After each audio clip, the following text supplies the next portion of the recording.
بھوکا رہنا ہے تو یہ ظاہر ہے کہ کسی دنیاوی مفاد کے لیے نہیں ہو سکتا. دنیاوی مفاد کے لیے ہوگا تو الگ سے جو گھر جا کے پانی پینے باہر آ کے کہہ دے میرا روزہ ہے جی. یہ تو ہے کہ دنیا رکھنے کے لیے کہ کوئی بے روزے کا الزام نہ دے دے. ورنہ وہ ایک انگریز کا قصہ آتا ہے کہ وہ یہ جب لڑائی شروع تھی جاپان جرمن وغیرہ سے تو ایک سکھ ایک مسلمان کو سزا دے رہا ہے کسی بات پر. سکھ افسر ہے, مسلمان عام فوجی ہے, تو اس کو جو ہے نا بھگا رہا ہے کھڑا, اور گرمی کی دھوپ ہے, دھوپ میں چکر اس سے وہ آہستہ ہونا چاہتا ہے, پیچھے سے مارتا ہے تیز چل تیز چل.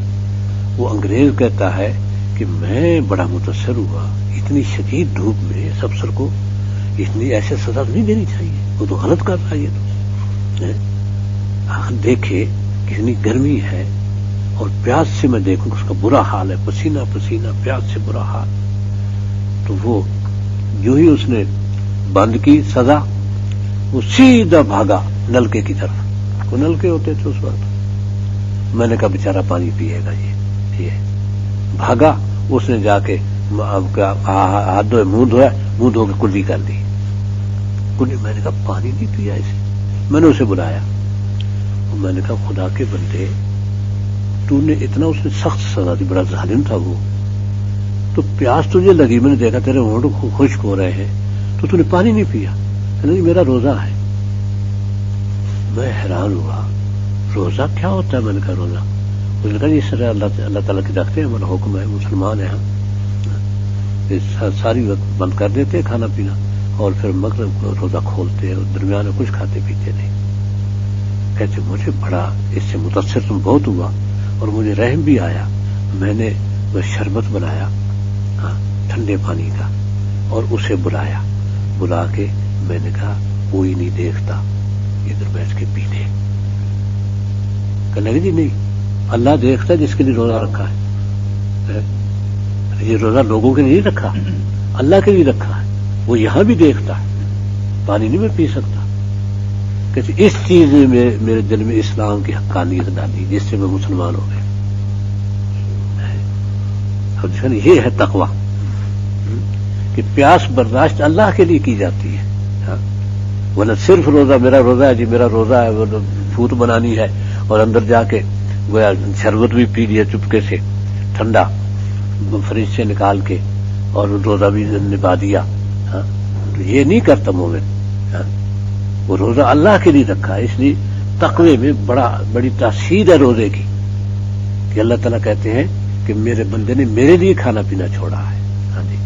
اس لیے کہا کہ الصوم لی وانا اجزی بہ, کل عمل ابن آدم لہو, ہر عمل ابن آدم کا اس کے لیے ہے, اور یضاعف بعشر امثالها, 10 گنا بڑھ جائے گا ہر عمل. لیکن الا الصوم, روزہ نہیں. کیوں کہ الصوم لی وانا اجزی بہ, روزہ میرے لیے رکھا گیا ہے, میں ہی بدلہ دوں گا. کسی فرشتوں کو بھی نہیں پتا کہ اجر کتنا ہے اس کا, اتنا اجر ہے روزے کا. لعلکم تتقون, تاکہ تم متقی بن جاؤ. تو معلوم ہوا کہ روزے کا متقی بنانے میں بڑا دخل ہے. اس لیے نفلی روزے گویا اب تو احمت وہ نہیں رہ گئی, پر صحت اچھی ہوتی تھی. تو نفلی روزے کم از کم تین روزے نفلی, 13, 14, 15 چاند کی, ان کو ایام 20 چاندنی راتوں کے روزے. تو یہ 13, 14, 15 یہ سنت ہے نبی صلی اللہ علیہ وسلم کی, سنت باقاعدہ. تو رمضان کے علاوہ تمام مہینوں میں یہ روزے رکھے جائیں گے. تو یہ ہو جائے گا کہ پورے سال کے اس نے رکھے. فرمایا کہ یہ ہے کہ ان کے اجر کے لحاظ سے یہ ہوگا کہ ناغا کیا ہی نہیں کوئی دن بھی, پورے سال کے اس نے روزے رکھے. اور پھر اگر یہ نہیں رکھ سکتا تو کم از کم وہ شوال کے 6 روزے وہ مل کے 36 ہو جاتے ہیں رمضان کے, اور وہ 35 یا 36 ہو جاتے ہیں. تو ہر مہینے میں 3 روزے آتے ہیں تو پورے سال کے ہو جاتے ہیں, اس کا بھی اجر پورے سال کا ہو جاتا ہے. تو یہ روزوں کی اہمیت اسی بنا پر ہے کہ اس میں تقوی کی بڑی سہولت ہے. ایام معدودات، اور چند دن رکھنے ہیں. تو چند دن یہ تھے، یہ 3 روزے ہر مہینے کے، اور کیا محرم کا 10ویں تاریخ کا روزہ. یہ ملت ابراہیمی میں چلاتا تھا، مکے میں بھی رکھا کرتے تھے کہ ابراہیم علیہ السلام سے یہ چلا آ رہا ہے یہ روزہ. اور پھر معلوم ہوا کہ مدینیات میں کہ یہود بھی رکھتے ہیں. تو کیوں کہ بھی حضرت موسیٰ علیہ السلام نے اس دن میں فرعون سے نجات پائی تھی. اس تاریخ کو فرعون ڈوبا تھا. آپ نے فرمایا کہ ہم موسیٰ کے زیادہ قریب ہیں یہود سے. پھر جب یہود سے اس کے بعد پھر یہود کی عداوت بڑھ گئی تو بائیکاٹ ہو گیا. تو آپ کو توجہ دلائی کسی نے کہ یا رسول اللہ اس دن کا روزہ تو یہود بھی رکھتے ہیں. آپ چونکے ایک دم. اور اگلے سال میں نامی کا رکھوں گا. یہ روزہ تو ہے لیکن وہ اگلا سال ہی نہ آیا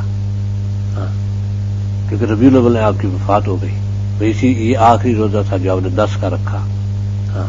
اب اس میں پھر علماء کا اختلاف ہوا کہ آیا آپ کے یہ کہنے سے 10ویں کا منسوخ ہو گیا، کیونکہ 10ویں تو پھر آئی نہیں، لیکن آپ نے کہہ تو دیا کہ اگلے سال میں نامی کا رکھوں گا تو منسوخ ہو گیا. تو بعض نے کہا کہ نہیں، نامی کا بھی رکھوں گا کیونکہ یہود کی مشابہت سے نکلنا ہے، تو 10ویں کا بھی اور نامی کا بھی دونوں رکھیں گے. تو اب یہی ہے کہ بعض صرف نامی کا رکھتے ہیں، بعض نامی اور 10ویں دونوں کا رکھتے ہیں. ہاں جی، تاکہ نبی صلی اللہ علیہ وسلم کے سنت پر ٹھیک عمل ہو جائے. ہاں جی، تو یہ ہے کہ چند دن، تو وہ 3 روزے یہی ایام بیز کے کہ چند دن کے لیے روزے چند ہیں.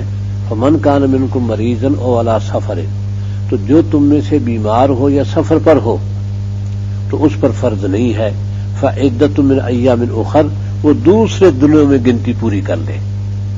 ہاں جی، جو یہ نہیں ہے اس میں ایام بیج بھی نہیں آتا، محرم بھی نہیں آتا.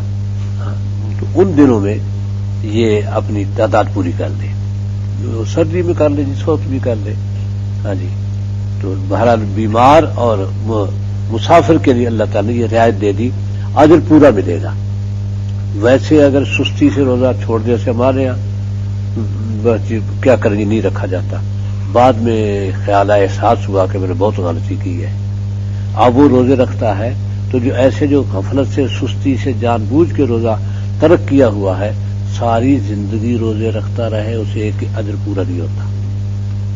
جو ناغہ ہو گیا، جان بوجھ کر ناغہ کیا، اس کا اجر نہیں. یہ جو ناغہ کی ہے بیماری اور سفر کی وجہ سے، ان کا ٹھیک وہی اجر ملے گا جب فرض روزوں کا ملنا تھا، وہی جو ناغہ کیا ہے. کیونکہ اللہ کی اجازت سے ناغہ کر رہے ہیں یہ اللہ تعالیٰ خود. بلکہ یہ ہے اب تو سفر اتنے آسان ہو گئے نا، اس کا مسئلہ ہی پیدا نہیں ہوتا. لیکن اگر کوئی چاہے افطار کرنا تو افطار کرنے میں زیادہ اجر ہے بنسبت رکھنے کے. بعض کہتے ہیں کہ رکھنا افضل ہے جبکہ نہ پیاس لگنی ہو. بعض کہتے ہیں کہ چونکہ اللہ تعالیٰ اجازت دے رہے ہیں باقاعدہ، تو نہ رکھنا افضل ہے. البتہ میدان جنگ میں نہ رکھنا افضل ہے. آپ جب تبوک کے لیے گئے ہیں تو رمضان تھا، تو بعض صحابہ نے روزے رکھے، بعض نے نہیں رکھے. آگے جا کے جب پڑاؤ ڈالا تو روزے دار تو پڑ گئے، بس اب کیا کریں. تو جو بغیر روزے گئے تھے انہوں نے خیمے لگائے، اونٹوں کو پانی پلایا. ہاں جی، سب کام کیا.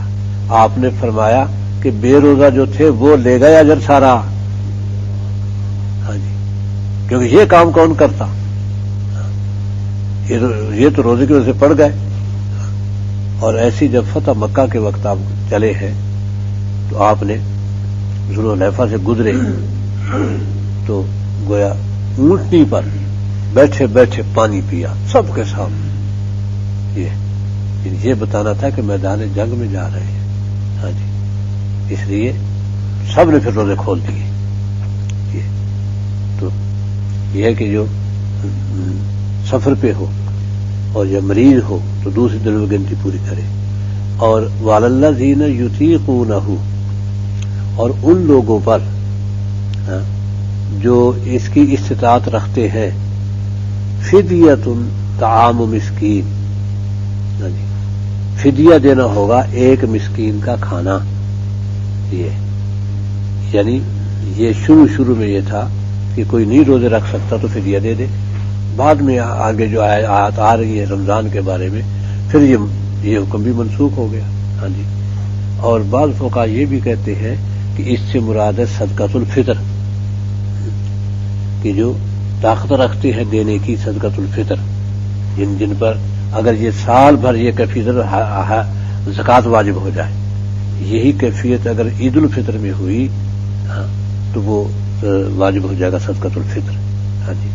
تو جو صدقۃ الفطر کی طاقت رکھتے ہیں وہ ایک مسکین کا کھانا فدیے میں دے. ہاں جی. تو یہ پورے رمضان کا فدیہ ہو جائے گا. فمن تطوع خیرا فهو خیر اللہ، اور جو خوشی سے نیکی کرتا ہے وہ اس کے لیے زیادہ بہتر ہے. ہاں جی. یعنی اللہ نے اختیار دے دیا یہ کرو یا یہ کرو. ہاں. اب ایک خوشی سے وہ، یعنی اس پر واجب تو نہیں تھا کہ اس میں طاقت نہیں ہے، جو طاقت رکھتے وہ دے، لیکن خوشی سے وہ اس کے باوجود دیتا ہے تو ظاہر ہے کہ وہ تو بہت ہی بہتر ہے اس کے لیے. ہاں. وَأَن تَصُومُوا خَيْرٌ لَكُمْ، اور روزے رکھنا بہتر ہے. ہاں. یعنی یہ طرح کہ فدیہ دے دے. ہاں. جو روزے کی طاقت رکھتے ہیں، یعنی ایک معنی یہ ہے نا کہ جو روزے کی طاقت رکھتے ہیں وہ فدیہ دے دے، روزہ نہ رکھے.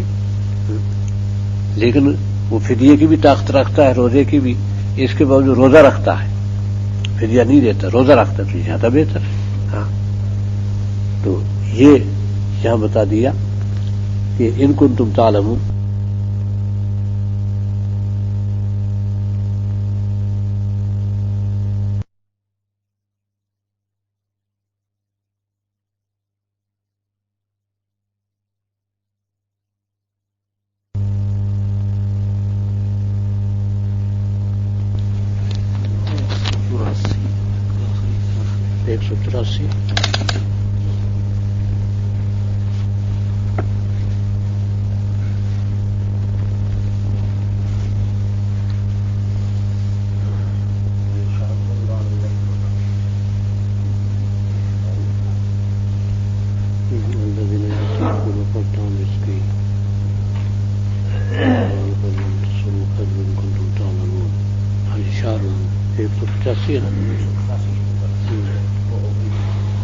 آیت 185 سورہ بقرہ.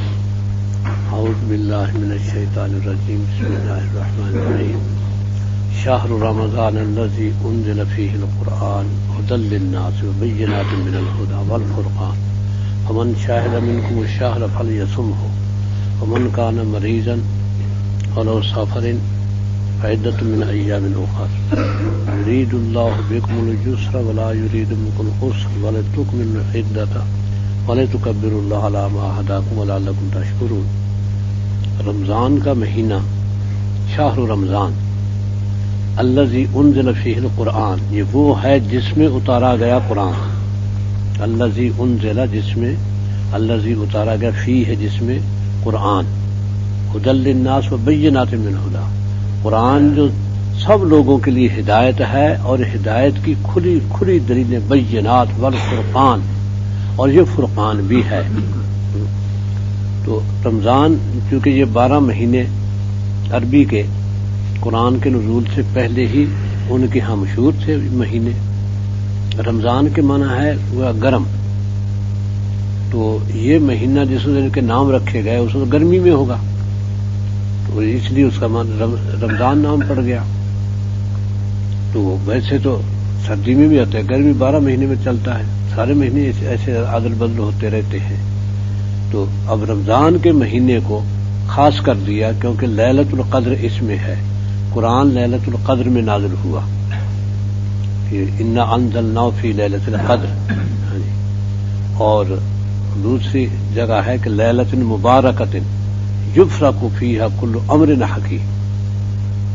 نازل کیا اللہ تعالی نے قرآن مبارک رات میں، جس میں تمام معاملوں کے فیصلے کیے جاتے ہیں کہ پورے سال میں لیلۃ القدر سے اگلے لیلۃ القدر تک جو کچھ ہونا ہے کائنات میں، جس کو پیدا ہونا ہے، جس کو مرنا ہے، سب اس رات کو لکھا جاتا ہے.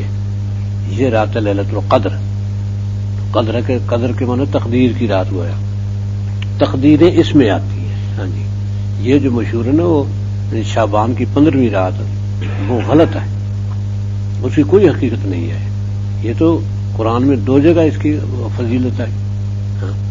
ایک یہ ہے سورہ آخری پارے میں انا انزلناہ فی لیلۃ القدر، اور ایک دوسری صورت میں کہ ہم نے اس کو نازل کیا فی لیلۃ مبارکۃ یفرق فیہا کل امر حکیم. اس کو ہم نازل کیا مبارک رات میں جس میں ہر معاملے کا فیصلہ ہوتا ہے. یہ سب فیصلے اسی رات ہوتے ہیں. تو یہ شعبان کے متعلق سے گھڑ لی گئی باتیں، حقیقت اس کی کوئی نہیں ہے. صرف اتنی بات تھی کہ ضعیف روایتوں سے اس کی فضیلت ثابت تھی، تو ضعیف روایتوں سے فضیلت قبول کر لی جاتی ہے.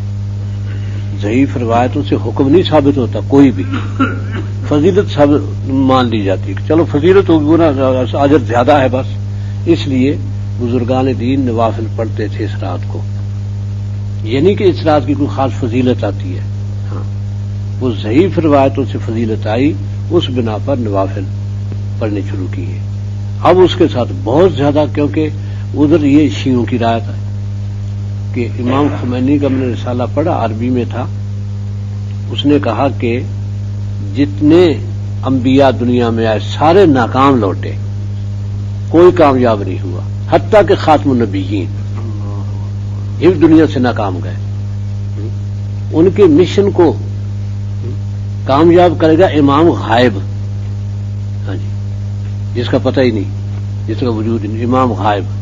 ہاں، وہ تمام انبیاء کے مشن کو کامیاب کرے گا، خاتم النبیین کے بھی مشن کو کامیاب کرے گا. وہ بھی ناکام لوٹے دنیا سے. تو پھر وہ کہتا ہے کہ یہ اس کے پیدائش کی رات ہے، تو کیوں نہ اس رات کی عظمت ہو. اور پھر بڑی تعریف ہے کہ اس نے اس رات کی کہ جس میں امام غائب پیدا ہوئے، جو ساری کائنات کے خلاصہ ہیں، سب سے بڑے ہیں. یہ نبی صلی اللہ علیہ وسلم بھی ان کے مقابلے میں کچھ نہیں، امام غائب کے مقابلے میں تھا کون امام غائب. تو یہ اثنا عشری، جو ان کو اثنا عشری شیعہ کہتے ہیں جو ہمارے ملک میں ہے، یہ کہ اثنا عشری 12 امام مانتے ہیں. یہ تو دوسرے آغا خانی ہیں، وہ حاضر امام مانتے ہیں.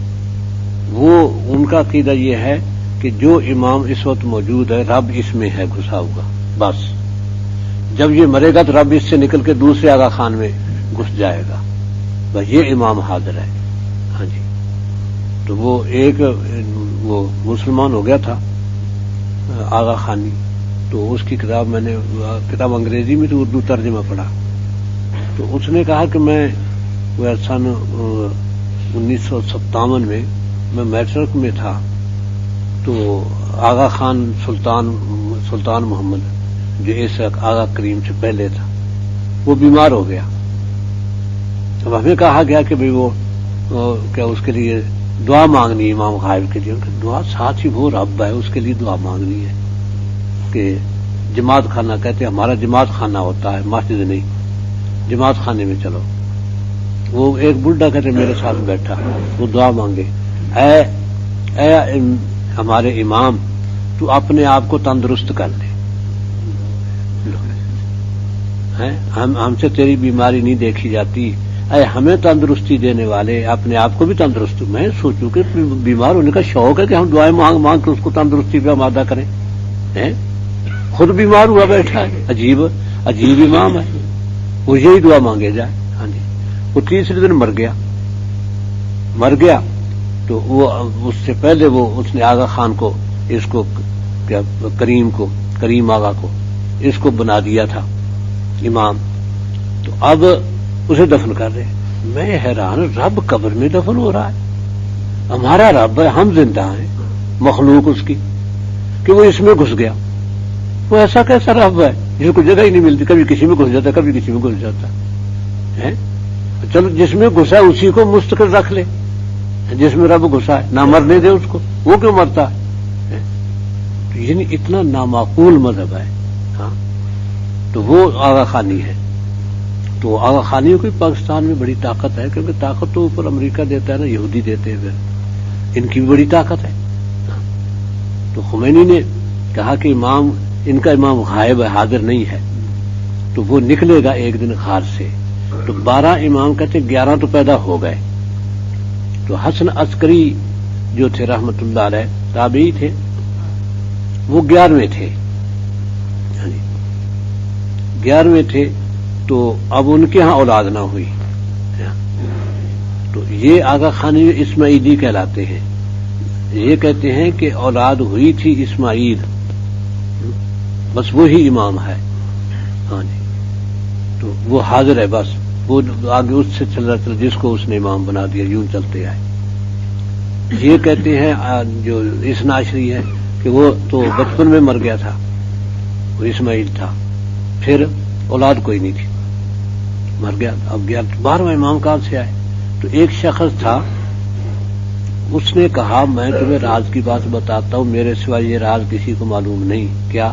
کہ حسن عسکری کے ہاں امام پیدا ہوا تھا، پھر جب وہ مر گیا تو اس کی عمر 3 سال تھی یا 5 سال تھی اس امام کی، تو اسے چھپا کے رکھا گیا تھا کہ دشمن قتل نہ کر دے. کسی کو نہیں پتہ چلنے دیا کہ پیدا ہوا ہے کوئی، صرف مجھے پتا تھا اکیلے کو، اور کسی کو پتا نہیں تھا کہ امام تو پیدا ہوا ہے. حسن عسکری فوت ہو گئے تو امام مجھ سے ملا کہ میں اب غائب ہو رہا ہوں کیونکہ مجھے قتل کر دیں گے. تو قرآن جب نبی پر نازل ہوا تو اللہ تعالیٰ نے کہا کہ نازل کرنے کو تو میں کر بیٹھا ہوں، لیکن بس اب یہ ہے کہ دکھانا کسی کو نہیں ہے. کوئی خواب آ کے جنت کا دعویٰ میں جنتی ہوں جی، پھر جنت میں کسی کو نہیں. یہ قرآن جو ہے نا اپنے پاس رکھو، علی کے سوا کسی کو نہیں دکھانا، کیونکہ ان کے عقیدے میں یہ بھی ہے کہ اترنا علی پر تھا، جبریل بھول گیا. یہ جب جبریل ادھر چلا گیا محمد کی طرف، تو اب اللہ تعالیٰ نے کہا محمد کو کہ چونکہ علی پہ اترنا تو ادھر بھول گئے کہ اللہ کو بدا ہو گیا کہتے ہیں اس کو، ان کے اس میں بدا. تو بدا کے معنی ہوتے ہیں اصل میں یہ سوچی یہ بات، تو ایسے سوچی کہ محمد بن بعد میں پتا وہ علی پہ نہ